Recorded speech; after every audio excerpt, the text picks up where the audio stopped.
Hello everyone, and welcome to our class we're calling Spiritual Formation. And in this class we're discussing how to grow in spiritual ways, how to involve ourselves and engage ourselves in the pursuit of spiritual growth. What does it look like to do things to grow spiritually? And we've been talking about some of the spiritual disciplines like prayer and scripture reading, quiet time, and things along those lines. This is lesson 9 in that series. And today we'll be talking about a Sabbath. So fill in the blank here. There's no tired like a blank kind of tired. For you in your experience, what does that look like? There's no tired like a blank kind of tired. What's the most tired you've ever felt? I know for me, I would say there's no tired like a climbing Mount Washington kind of tired. My father-in-law and I took a day years ago now and climbed Mount Washington. It's in New Hampshire.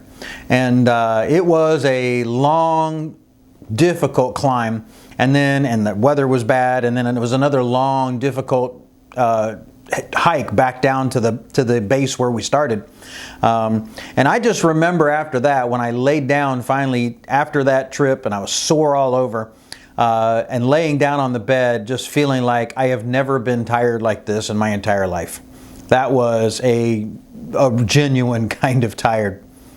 Some of you may have different answers of that. I know teachers, maybe after the last day of school in spring, there's no tired like a last day of school kind of tired.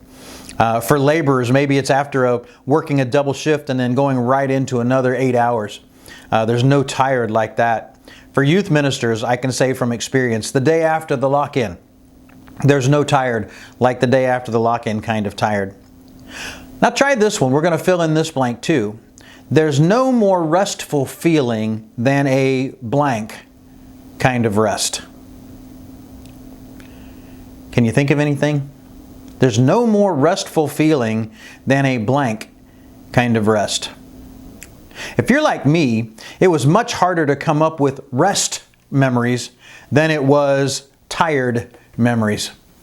You know, and I think there are a number of reasons why we tend to value ourselves more when we've worked hard or pushed ourselves beyond our limits than we do when we have the exercise and discipline to rest. But I'm wondering if that's a good thing.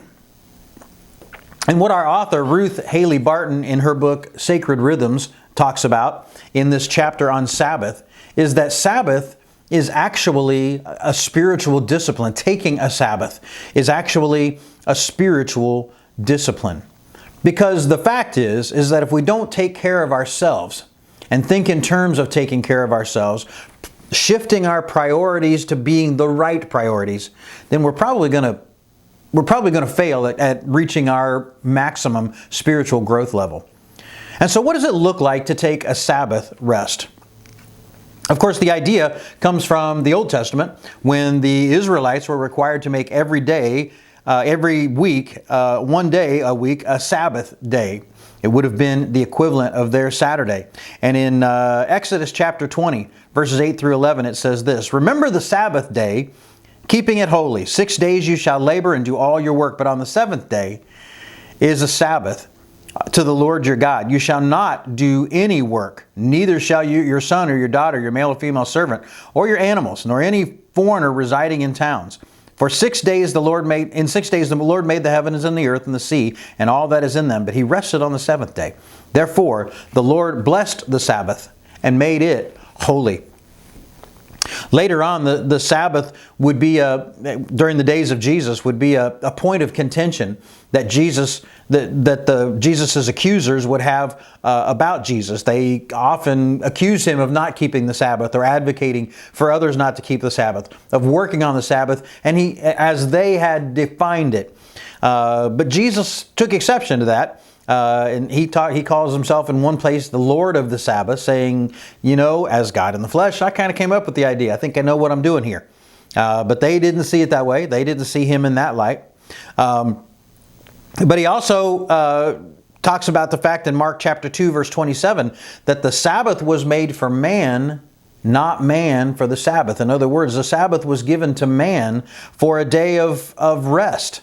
In an agrarian economy, as much of the Bible, as was the case in much of the Bible that we have, an agrarian economy where you literally have to grow your own food, and what you could grow, what you could produce in a field was used not only to provide for your family, but could also be sold in the market to be able to afford other kinds of goods and services. And so in an agrarian economy, it was really, really important that you keep up with your plants, you keep up with your animals and the things that produce your livelihood. And so working 7 days a week would have been very easily, and I'm guessing for nations where they didn't have a Sabbath, I'm guessing they were working all the time. But you can certainly see and understand how working all the time is going to, at some point in time, begin to have a negative effect on your productivity. The fact that you can only do that for a certain amount of time, and after you've done it so long, there are some things that happen that you can't take back. Now again, the Bible also condemns laziness. Laziness, and Proverbs has a number of things to say about laziness. Proverbs chapter 10 verse 4 is for one example. Then in 2 Thessalonians chapter 3 verse 10, that's where Paul says if you don't work, you don't eat. That's just the way it is. And so working is really important, but also there are limits to being able to work beyond your reasonable limits. That shouldn't take place either. There's a balance there. Some in that err on the side of laziness in that balance. Some err on the side of too much, or we might call it workaholic in our day. And there's an extreme on both sides, and neither of those extremes should be valued. Neither of those extremes should be honored, because God requires, and we are created to rest and just take some time to rest. And it's true that while working too much can lead to poor health, it can lead to greed. You can think of all kinds of examples where people who are greedy just work themselves to death because they're trying to get more things and more resources. But it also can lead to arrogance. I'm better than you because I work more than you. And we see that happening all the time. And too much work can also encroach on spiritual growth and spiritual pursuits. When work comes first, then everything else comes under that. And that would include spiritual pursuits and spiritual growth. As much as we don't want to admit that, our spiritual walk suffers when we work too much. When we put too much of an emphasis on our work and obviously we want to do a good job. We want to do what our employers require of us and that kind of a thing. But we don't want to take that too far, because when we do that too far, has a tendency to have bad effects on us, on our spiritual growth, and on our lives, on our family lives. But when we do too little, that also has a bad impact. We want to look for a balance along those lines. And that balance is really, really important. And so between laziness and workaholism, there's some kind of a comfortable ground. Some kind of a thing that we can also fill with activities, with growth, with self-care, taking care of ourselves and being sure that we're putting the time in to taking care of ourselves that we need to. We also, while we want to do our job well, we're also required to take good care of our families, to pay special attention to our spouse, our husbands and our wives, and to our children. We're required to get adequate amounts of sleep, adequate amounts of rest. There's nothing wrong with taking time to do things we enjoy, to enjoy our lives, whether that's fishing or golf or knitting or watching TV, whatever that is. It's okay to take time to do those kinds of things, because we charge our batteries. We restore ourselves when we do that kind of a thing. But it's also important within that time to be sure that it's during some of those rest times that we can focus on our relationship with God. That we can focus on being with Him and engaging with Him. I mean, can you pray while you work? Can you pray while depending on your job, sure, you can be in a conversation with God in your head, but there's nothing that can be achieved in terms of spiritual growth like it can be achieved when you're in that time of rest, when you're taking your Sabbath. The author talks about taking a Sabbath, and again, in her estimation, you can determine how often you'll take your Sabbath. The Israelites were required to take it once a week. They were required to do no work. You remember the Pharisees had a formula as to what constituted work and what did not, how far you could walk, what you could do in terms of feeding and caring for animals, and what you couldn't, and all of those things. And in those things, they included things like Jesus healing on the Sabbath. You remember Jesus got lectured several times for healing on the Sabbath because they called that work. You couldn't heal on the Sabbath. And Jesus obviously had a different opinion on those lines. The author comes up with something that really struck home to me. She was talking about an accident that she was involved in, and she was being treated for it. And she felt fine. She healed for a while from it, felt fine, and wanted to get back at things. But she said a phrase in a book that she had read just kept haunting her. And it says, "If we do not allow for a rhythm of rest in our overly busy lives, illness becomes our Sabbath. Our pneumonia, our cancer, our heart attacks, our accidents create a Sabbath for us." That's somewhat true, I think, in most of our cases. I can certainly say that when I had some heart issues and had to go into the hospital and have a heart procedure performed on me, a lot of that was because I wasn't caring for myself. I wasn't doing the things I needed to do in terms of rest, in terms of exercise, in terms of eating right and taking care of myself. And a lot of that was because of that. And because I had not taken a Sabbath, I ended up in the hospital. My lack of rest, my feeling that I always had to be going and always had to be on, led to my health Sabbath. But it wasn't what I wanted. It wasn't what I was calling for. And I think that's the author's point, is that if you're not taking time for self-care, if you're not taking time to do the things that you need to do spiritually and physically, then your body or things in the world are going to happen to make you do that. And obviously we want to avoid that. We know that busyness is epidemic in our culture. It's valued if you're really, really busy, or if you're really, really tired, if you're always tired. A lot of times you ask people how they're doing and they're, "Oh, I'm tired," or "Oh, I'm really, really busy." And again, that's fine. But is there a point to where we can be too busy? And how do we define that? And what do we do about it when we do find that? Because a lot of times we feel so hemmed in by the things that we've committed to, by the things that we're doing, that there's just no way out. A family with 3 or 4 children or more, and they're all involved in sports and all involved in these activities, and mom and dad are doing nothing but working, running the kids to different things, and then coming home, and all of them going to bed.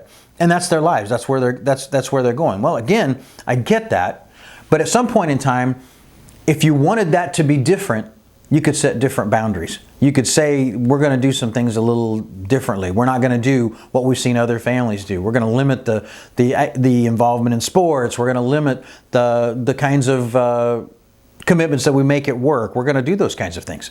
I've had guys come to me and say, "Well, I'd really like to be more involved in church. I'd really like to be more involved in fill in the blank. But I got too much work to do. I just work all the time, and I got too much work to do." All right, is there anything you can do about that? If work is getting in the way of things that you would agree are more important, like your spiritual pursuit, like your relationship with God, if work is getting in the way of that, then shouldn't that be something that's targeted for growth? Something that's targeted for doing something else? Someone tells me, "Well, I'd be involved in this, but I worked, this many hours last week and this many hours the week before," and I'm like, okay, well, there's a sense to which you chose that. You chose to be in a position, in a job where you are either forced or you volunteered to work that many hours. And while you're saying it as if you don't have any choices, actually you do have choices.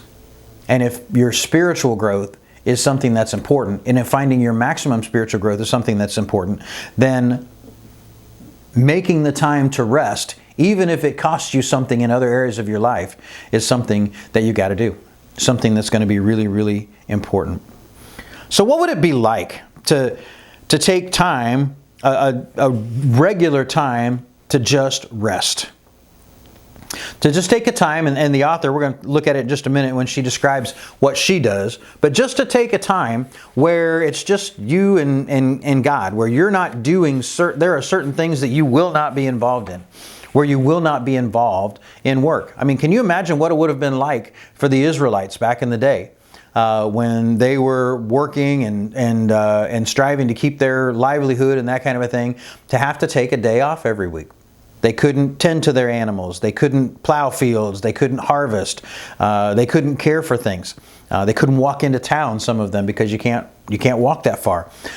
Because that Sabbath was really, really important. And it was for them, it was a time for them to reflect on their relationship with God, where they would sit back. It was a holy day, and it was a day that you were to reflect on your relationship with God. What would that look like for us?